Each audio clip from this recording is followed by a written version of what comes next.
Selamat pagi anak-anak kelas 4 yang hebat. Kembali belajar bersama Pak Guru. Pada hari ini anak-anak akan belajar tema 5 subtema 1 pembelajaran yang ke-1. Assalamualaikum warahmatullahi wabarakatuh. Bagaimana kabar anak-anak hari ini? Pak Guru doakan semoga anak-anak dalam keadaan sehat.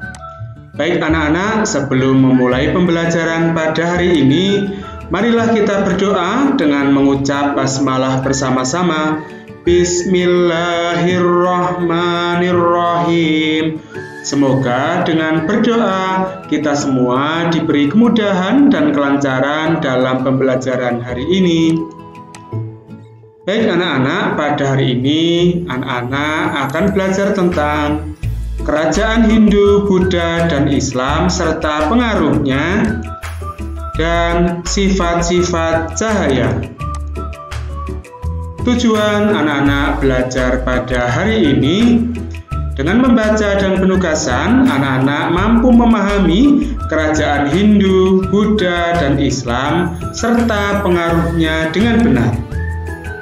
Dengan penjelasan dan penugasan, anak-anak mampu memahami sifat-sifat cahaya dengan benar. Baik anak-anak, hari ini anak-anak akan belajar tentang pahlawan. Tahukah anak-anak apa yang dimaksud dengan pahlawan? Mari kita cermati dan amati gambar-gambar yang sudah Pak Guru tunjukkan. Nah, setelah anak-anak mengamati, mari kita jawab pertanyaan-pertanyaan berikut ini. Nomor 1, apa yang mereka lakukan? Nah, setelah anak-anak mengamati, ada gambar yang pertama, kedua, dan ketiga. Kira-kira apa yang mereka lakukan? Baik, kita bahas bersama-sama. Yang pertama, anak-anak sedang menjenguk temannya yang sakit. Gambar kedua, anak-anak sedang bekerja sama melakukan pengamatan. Dan gambar yang ketiga, menolong teman yang sedang kesusahan. Kemudian nomor 2, bagaimana pendapatmu mengenai hal itu? Nah, kira-kira pendapat anak-anak bagaimana tentang sikap yang ada pada gambar yang sudah tadi anak-anak amati ini?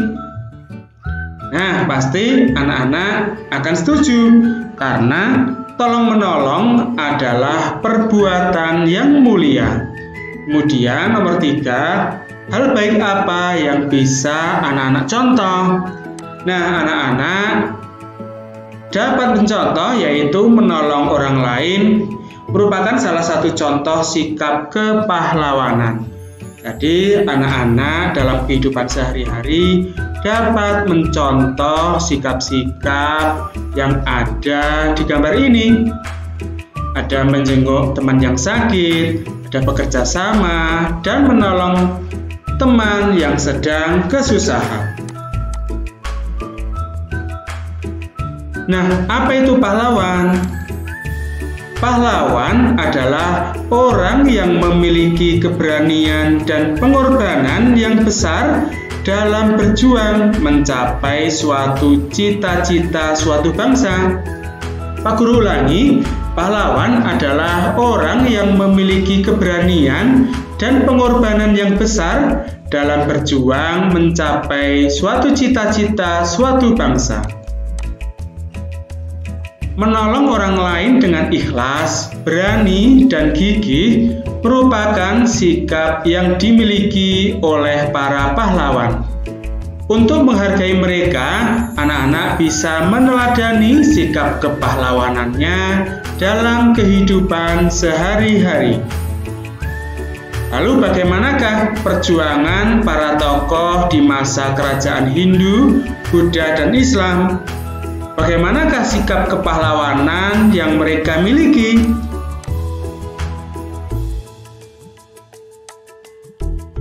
Sikap kepahlawanan juga tercermin dari perbuatan beberapa raja di masa kerajaan Hindu, Buddha, dan Islam. Mari kita pelajari lebih lanjut. Mari kita baca teks bacaan yang berjudul Raja Purnawarman, Panji Segala Raja. Raja Purnawarman mulai memerintah kerajaan Tarumanegara pada tahun 395 Masehi. Pada masa pemerintahannya, ia selalu berjuang untuk rakyatnya. Ia membangun saluran air dan memberantas perompak. Raja Purnawarman sangat memperhatikan kesejahteraan rakyatnya. Ia memperbaiki aliran Sungai Gangga di daerah Cirebon.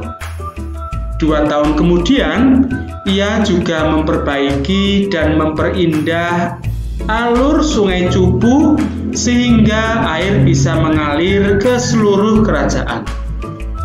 Para petani senang karena ladang mereka mendapat air dari aliran sungai sehingga menjadi subur. Ladang para petani tidak kekeringan pada musim kemarau. Raja Purnawarman juga berani memimpin angkatan laut kerajaan Tarumanegara untuk memerangi bajak laut yang merajalela di perairan barat dan utara kerajaan. Setelah Raja Purnawarman berhasil membasmi semua perompak, keadaan menjadi aman. Raja di kerajaan Tarumanegara kemudian hidup aman dan sejahtera. Sebagai wujud kecintaan rakyat kerajaan Tarumanegara kepada Raja Purnawarman, telapak kakinya diabadikan dalam bentuk prasasti yang dikenal sebagai Prasasti Ciaraton. Nah, baik anak-anak, setelah anak-anak membaca teks tersebut, mari kita jawab pertanyaan-pertanyaan berikut. Nomor 1, tuliskan perjuangan yang dilakukan oleh Raja Purnawarman. Nah, berdasarkan teks bacaan tadi, kira-kira jawabannya apa ya anak-anak? Nah, benar sekali, perjuangan yang dilakukan oleh Raja Purnawarman adalah membangun saluran air dan memberantas perompak. Kemudian nomor 2, tuliskan sikap kepahlawanan yang dimiliki oleh Raja Purnawarman. Dari teks bacaan tadi, kira-kira sikap kepahlawanan yang dimiliki Raja Purnawarman itu apa saja ya anak-anak? Nah, mari kita bahas. Sikap kepahlawanan yang dimiliki oleh Raja Purnawarman adalah berani dan pantang menyerah, memberantas kejahatan untuk keamanan dan kesejahteraan rakyatnya. Kemudian nomor 3, apa yang dirasakan rakyat kerajaan Tarumanegara atas perjuangan yang dilakukan oleh Raja Purnawarman? Nah, dampak perjuangan yang dilakukan oleh Raja Purnawarman bagi rakyat Tarumanegara adalah rakyat di kerajaan Tarumanegara hidup aman dan sejahtera. Kemudian nomor 4, menurutmu bagaimana kehidupan rakyat kerajaan Tarumanegara jika rajanya tidak memiliki sikap kepahlawanan? Nah, kira-kira menurut anak-anak apa? Nah, pasti anak-anak akan menjawab, jika kerajaan Tarumanegara tidak dipimpin oleh Raja Purnawarman, kehidupan rakyatnya tidak akan aman dan sejahtera karena tidak ada yang memperbaiki saluran air dan memberantas perompak. Nah, berikut adalah beberapa tokoh dan peninggalan kerajaan pada masa kerajaan Hindu, Buddha, dan Islam. Peninggalan yang mereka wariskan bukan saja benda bersejarah, tetapi juga pemikiran dan nilai-nilai perjuangan yang telah menginspirasi bangsa Indonesia. Nah, coba anak-anak amati gambar yang sudah Pak Guru tunjukkan. Nah, yang Pak Guru tunjukkan ini adalah Sultan Iskandar Muda. raja dari kerajaan Aceh yang berada di Aceh. Jika di peta ditunjukkan di sini. Kemudian yang berikutnya, yang Pak Guru tunjukkan ini adalah Raja Bala Putradewa, Raja Kerajaan Sriwijaya di Palembang, Sumatera Selatan.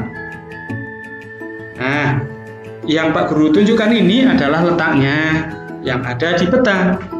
Kemudian yang Pak Guru tunjukkan ini adalah Prasasti Ciareten, peninggalan Kerajaan Tarumanegara yang ada di Bogor. Jika di peta ditunjukkan oleh gambar ini.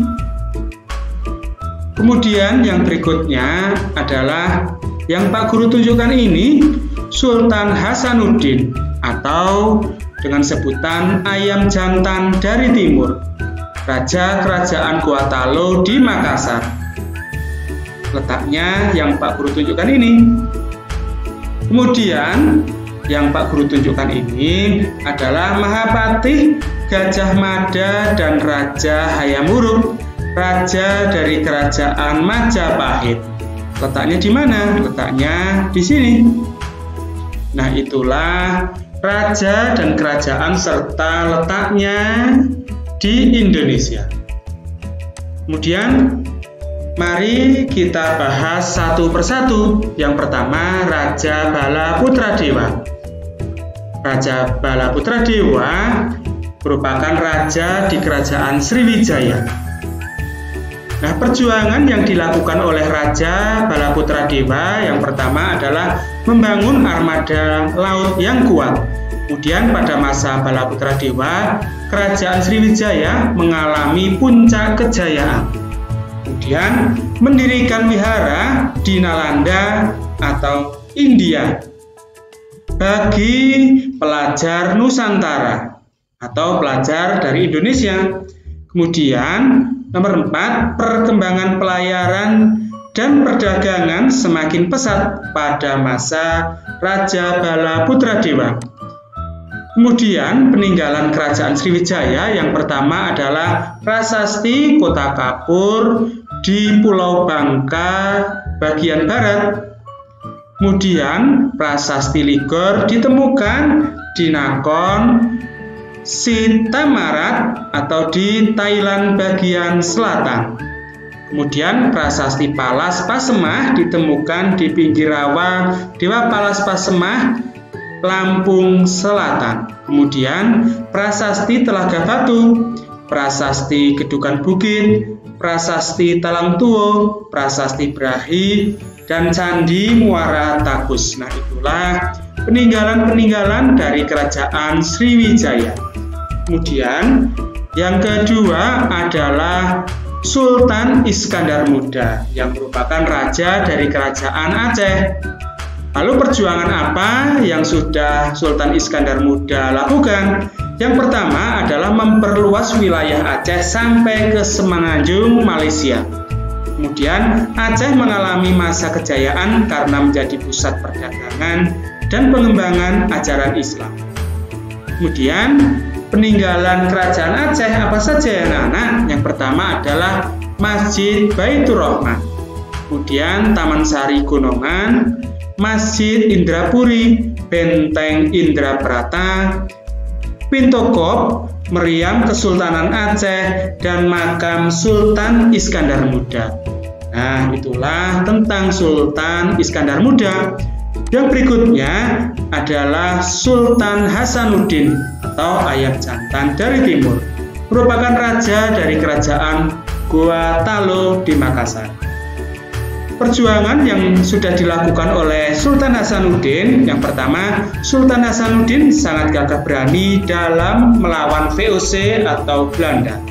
Kemudian berani mengorbankan seluruh hidup untuk membela bangsa dan negara. Kemudian gigih, berani, dan rela berkorban. Lalu, apa saja peninggalan Kerajaan Gorontalo? Yang pertama adalah Benteng Fort Rotterdam, kemudian Masjid Katanga, Batu Palantikang, dan Istana Bala Lompoa. Kemudian yang berikutnya adalah Gajah Mada dan Hayam Wuruk yang merupakan raja dari kerajaan Majapahit. Perjuangan apa saja yang sudah Gajah Mada dan Hayam Wuruk lakukan? Yang pertama adalah berhasil mempersatukan Nusantara. Kemudian Gajah Mada dalam mengemban tugas dan tanggung jawabnya, baik sebagai prajurit, patih, hingga panglima perang. Kemudian peninggalan kerajaan Majapahit adalah Candi Tikus, Candi Penataran, Candi Jabung, Candi Pari, dan masih banyak lagi. Nah, itulah raja dan kerajaan serta perjuangan yang dilakukan oleh raja-raja di Indonesia. Dayu sangat kagum dengan perjuangan Raja Purnawarman. Banyak yang telah dilakukan untuk rakyatnya. Sambil duduk di tepi kolam yang jernih airnya, Raja Purnawarman memikirkan jasa-jasa Raja Purnawarman, terutama pembangunan saluran air. Ia berpikir, pasti saluran tersebut sangat bermanfaat bagi masyarakat saat itu. Dayu terus berpikir sambil memandangi wajahnya yang terpantul di kolam. Tahukah anak-anak mengapa Dayu bisa melihat dirinya di air kolam? Air kolam bisa memantulkan cahaya.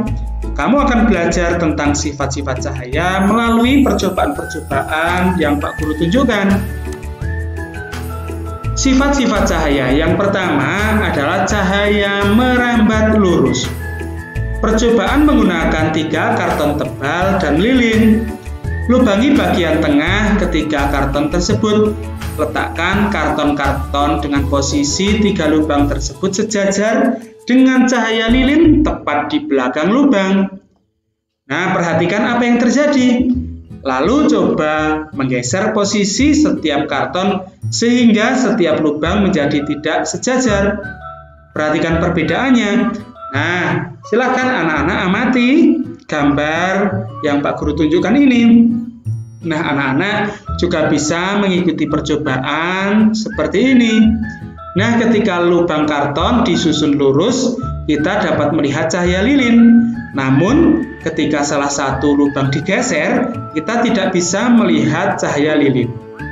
Sifat cahaya yang selalu merambat lurus ini dimanfaatkan manusia pada pembuatan senter dan lampu kendaraan bermotor. Kemudian sifat cahaya yang kedua adalah cahaya menembus benda bening. Pada percobaan menggunakan cahaya matahari atau cahaya senter, gelas atau benda-benda transparan atau bening, benda-benda berwarna gelap dan benda-benda bening tetapi berwarna. Letakkan peralatan seperti pada gambar. Arahkan cahaya ke tembok berwarna putih. Perhatikan apa yang terjadi. Nah, anak-anak, silakan amati gambar yang Pak Guru tunjukkan ini. Nah, ketika cahaya melewati benda bening, maka dapat menembusnya, atau cahaya dapat menembus benda bening itu. Benda bening adalah benda yang dapat ditembus oleh cahaya. Contoh benda bening adalah kaca, mika, plastik bening, air jernih, dan masih banyak lagi. Kemudian, sifat cahaya yang berikutnya adalah cahaya dapat dipantulkan. Percobaan menggunakan 2 cermin datar dan senter. Coba pantulkan cahaya senter menggunakan cermin. Coba berbagai posisi cermin yang berbeda dan gunakan lebih banyak cermin. Amati apa yang terjadi pada cahaya pantul. Nah, cahaya memiliki sifat dapat dipantulkan jika mengenai permukaan bidang. Permukaan yang terjadi dapat berupa pemantulan baur atau samar dan pemantulan teratur. Pemantulan baur terjadi jika cahaya dipantulkan oleh benda yang tidak rata. Misalnya seperti aspal, tembok, batu, dan masih banyak lagi. Kemudian pemantulan teratur terjadi jika cahaya dipantulkan oleh bidang yang rata, seperti cermin datar atau permukaan air yang tenang. Sifat cahaya berikutnya adalah cahaya dapat dibiaskan. percobaan menggunakan pensil yang setengah bagian panjangnya berada di dalam gelas yang berisi air. Amati pensil dari sisi samping luar gelas. Bagaimana penampakan dan besar pensil dibandingkan aslinya? Nah, pembiasan cahaya adalah pembelokan cahaya ketika melewati dua medium yang berbeda kerapatannya. Contoh pembiasan cahaya, misalnya pensil terlihat patah saat dimasukkan ke dalam gelas yang berisi air, seperti gambar yang Pak Guru tunjukkan ini. Selain itu, dasar kolam atau sungai yang airnya jernih terlihat dangkal. Dan kaki kita akan terlihat pendek saat di air jernih. Itulah beberapa contoh pembiasan cahaya. Nah, anak-anak, sebagai pendalaman materi untuk anak-anak, silakan anak-anak jawab pertanyaan yang Pak Guru tunjukkan. Silakan anak-anak tulis di buku tulis anak-anak menggunakan tulisan yang rapi agar mudah dipelajari kembali. Sebelumnya, anak-anak tuliskan soalnya, kemudian jawab dengan tepat. Kerjakan dengan semangat. Baik anak-anak, alhamdulillah pembelajaran hari ini kita akhiri sampai di sini. Pada pembelajaran selanjutnya, anak-anak akan belajar tentang makna hubungan simbol dengan sila Pancasila dan tanda tempo dan tinggi rendah nada. Pesan Pak Guru untuk anak-anak hari ini, anak-anak harus selalu berdoa, bersyukur, dan beribadah tepat waktu. Anak-anak juga harus bersikap disiplin dimanapun dan kapanpun. Anak-anak juga harus menjadi contoh yang baik untuk teman-teman dan lingkungannya. Anak-anak juga harus menghormati orang tua dan bapak ibu guru. Serta tak lupa Pak Guru selalu mengingatkan anak-anak harus mematuhi protokol kesehatan. Baik anak-anak, kita akhiri pembelajaran hari ini dengan berdoa. Mari kita ucapkan hamdalah bersama-sama. Alhamdulillahirabbil alamin. Kita akhiri pembelajaran pada hari ini. Semoga apa yang telah disampaikan Pak Guru dapat bermanfaat. Terima kasih. Assalamualaikum warahmatullahi wabarakatuh.